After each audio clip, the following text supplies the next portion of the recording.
Hey, this is Ash from All Things Dentistry, and I want to congratulate you on your purchase of your new NanoPix sensor and software from 8teeth. This software is packed full of incredible functionality, and you will not be disappointed.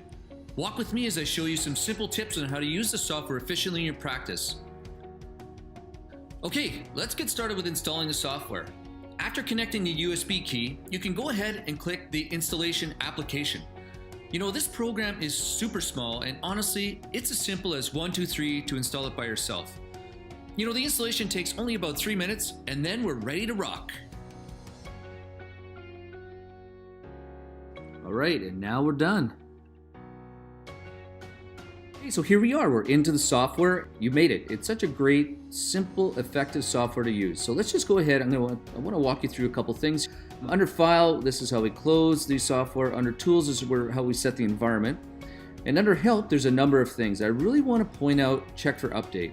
It's free to all users. You know, new functions and new features are added by 8teeth from time to time, and the user only needs to connect to the internet to update the software, and it's always free.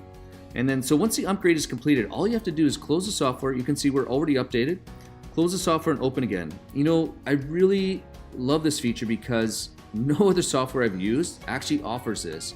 And if they do it, they'll usually do it once, and then the rest of the updates are actually fairly expensive. So let's go ahead and take a look at setting up our settings. There's a few things in here we can take a look at. You know, you can set your language, clinic information. You can see there's my information. Under Patient, we can also do chart numbering. You can set up how you want the patient to be named. Under Acquisition, you can set up specific for your X-ray unit. So for me, I needed to set it to AC, and we have the threshold set for 100 micrograys. In the viewer, there's a whole bunch of different tools that you can use. So you got your magnifier, and you can really adjust and really customize the way that you want your software to run for you. And then under a report, you can really customize the way we want to use this. The next item we're going to look at is the patient screen. Now, this is truly the software's home screen. And you know that you're in the patient screen by looking at the patient tab at the top of the window. We can create a new patient by clicking here and enter the patient details as necessary. All right, so let's take a look at my case. Yeah, I have a root canal. You know, I love the ability to use the recently acquired button to quickly search for any x-rays that have been taken within the past 3 days. But you can also be more specific and enter the patient's name into the search bar. And there we are, my root canal. So from here you can see all the images that have been taken, all my secrets. There's my chart number. So if you want to know some details about the patient, you can just click Show Detail. But if some of those things have changed, like their phone number, what you can do is just click on Edit Patient and adjust their phone number, their email, and any other things that you need to change. Now, if you double click on the thumbnail in the screen as you see it, it's going to open the image into the viewer where you can manipulate the image. If you right click on one of those images, there's a number of tasks that you can complete as well.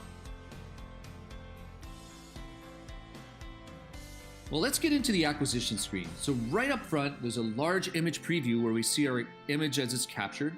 And on the panel to the right is used to display thumbnails of recent images. Now, we can either use our intraoral sensor or import previous radiographs.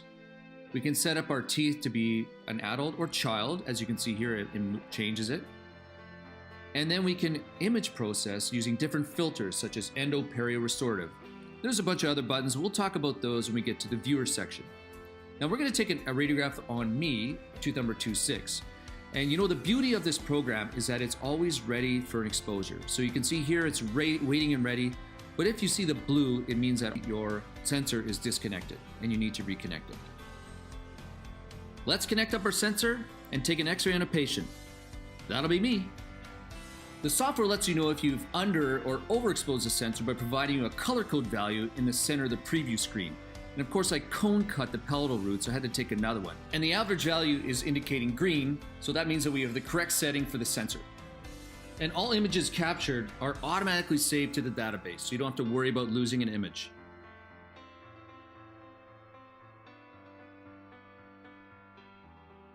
Okay, so now we've acquired our image, let's use the viewer to manipulate it and also take a look at the image much more closely. So I've got it set for 2x1, but you can totally change it to however images you want. We'll set it to 1 by 1. Now let's take a look at the different filters. Endo, but then there's a perio, and we have a restorative filter. I'm going to set that back to endo. Now I haven't really gotten used to using the smart contrast, but I can tell you the smart sharpen, I love it. As you press it, it increases the sharpness of the image. And for you Facebook posters, you can use your inverse as well to post on Facebook. I'm just kidding. So some of the colorized options are available there, and of course using the brightness and contrast allows you to manipulate the different densities in the image. So I'm going to set that back to normal. So let's take a look above the image of some of the tools that are available. So we can rotate the image, we can flip it vertically and horizontally, we can pan the image around, and I'm going to use another image just to compare. So I double click on the window on the right, and then I double click on one of the thumbnails, and boom, up comes the image. So there's a zoom button, but honestly I just use a 2-finger zoom on my trackpad. I'm going to reset that with the little reset button. You can measure, you can check angles. Look at this MV canal. We're going to check the angle there. I'm going to reset, remove those overlays. And I forgot to mention, if you double click on the image, it blows it up to full screen. So if you're talking with your patient, it's really easy to get to full screen. I'm going to use this drawing pencil just to trace out the PDL on this healthy root. Now this root canal is about 5 years old. So yes, they do work. And if you want to remove that drawing, you just click clear overlays. You can place a rectangle, ellipse, drawing. And one of the other tools you can use is just placing notes. So place a memo onto the image just to place some notes. I'm going to put in, we're going to follow up in 6 months.